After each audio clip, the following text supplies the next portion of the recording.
पिछले दिनों कांग्रेस से बागी होकर भाजपा का कमल पकड़कर चुनाव में उतरे 6 में से 4 पूर्व विधायकों के राजनीतिक भविष्य ही अधर में लटक गया है। इसके साथ ही 3 निर्दलीय जिनका इस्तीफा स्वीकार हुआ है, उन्हें भी अब नई परिस्थितियों में भाजपा का टिकट मिलने की कम गुंजाइश रह गई है। ऐसे में इन 4 हारे पूर्व विधायक और 3 निर्दलीय यानी कुल 7 नेताओं के राजनीतिक भविष्य के बारे में पूरे प्रदेश में अटकलों और चर्चाओं का बाजार गर्म है।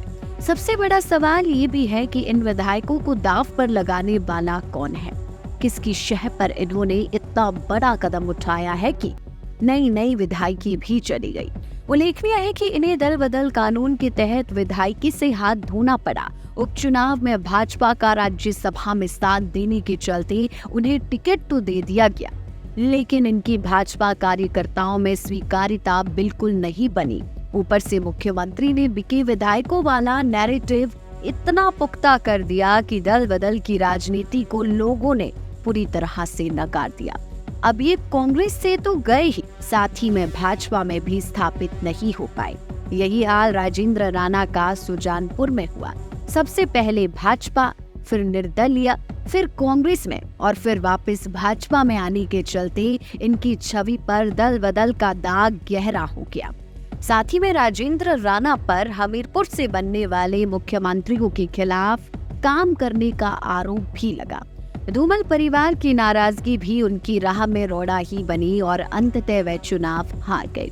इसी तरह लाहौल स्पीति के पूर्व विधायक रवि ठाकुर भी राजनीतिक गेम का शिकार हो गए और उपचुनाव में अपनी जमानत भी नहीं बचा सके।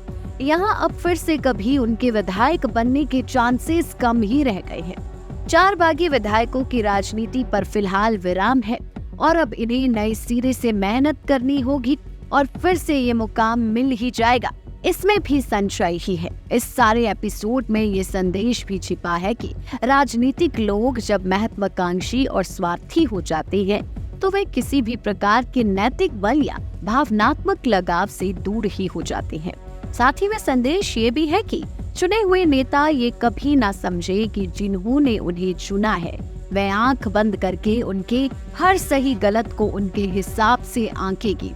कांग्रेस के 4 पूर्व विधायकों की राजनीतिक पारी पर विराम लगने के साथ ही अब 3 निर्दलीय विधायक जिन्होंने इस्तीफा दिया है, उनकी भी राह कठिन हो चली है। उपचुनाव में बिके विधायकों के नैरेटिव से हुई हार के चलते भाजपा अब तीनों को ही टिकट देने में संकोच कर सकती है।